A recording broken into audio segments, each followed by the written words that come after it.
રહ્યા છે। રોનક, જેમ તમે કહી રહ્યા છો, ભૂતકાળમાં પણ જેમ શાળાઓ અને કોર્ટને ઉડાવવાની ધમકી મળી હતી ત્યારે ચોક્કસ ઉલ્લેખ હતો, ખાલિસ્તાનનો પણ ઉલ્લેખ હતો અને વિવિધ મોટા નેતાઓ હતા એ નામનો પણ ઉલ્લેખ હતો। હાલ કોઈ એવી ડિટેલ્સ જાણવા મળી છે કે આ ઈમેલ કયા હેન્ડલ પરથી આવ્યો છે, કોને મળ્યો છે અને હવે હાલમાં કયા પ્રકારનું એમાં લખાણ છે, એવું કોઈ ચોક્કસ ડિટેલ્સ સામે આવી છે?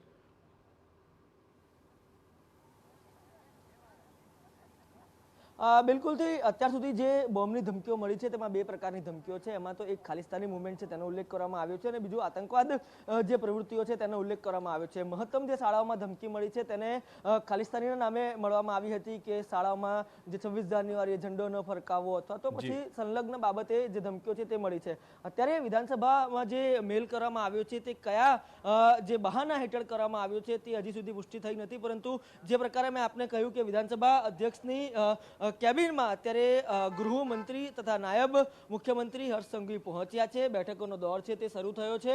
હવે જ્યારે અત્યાર સુધી જે પ્રકારે જે વિપક્ષના ધારાસભ્યો છે તેમણે પણ આક્ષેપ લગાવ્યો કે શાળા અને કોર્ટની ધમકીઓ હતી જ્યારે મળતી હતી, અત્યાર સુધી જે વિવિધ લોકો છે તેમને પકડવામાં આવ્યા હતા। તાજેતરમાં જ બંગાળમાંથી એક આરોપીની ધરપકડ છે તે કરવામાં આવી હતી। એના પહેલા જે સાઉથમાંથી રેની જોશિલ્ડા નામની જે એક આરોપી હતી તેની પણ ધરપકડ કરવામાં આવી હતી। તે અત્યારે જામીન મુક્ત છે। જુદા જુદા કારણોસર તેમના દ્વારા ઈમેલ મોકલીને ધમકી આપવામાં આવતી હતી, હેરેસમેન્ટ કરવામાં આવતું હતું, તે પ્રકારની વિગતો આપ વાકેફ છો કે મળી હતી, પરંતુ હજુ પણ આ જે ધમકી ભર્યા મેલનો સિલસિલો છે તે અટકતો નથી। ટૂંકમાં ધમકી ભર્યા ઈમેલ આ એ વિસ્તાર છે જે આપ જોઈ રહ્યા છો। બિલકુલ, તો ચોક્કસ અત્યારે ગુજરાત વિધાનસભા પરિસર ખાલી કરાવાયું છે। સ્ટાફને, ધારાસભ્યોને, પ્રધાનોને પાછા મોકલી દેવાયા છે, પરંતુ આ વારંવાર મળતી ધમકી અને હવે વિધાનસભા ગૃહને મળતી ધમકી ચોક્કસ ગુજરાત માટે ચિંતાનો વિષય છે।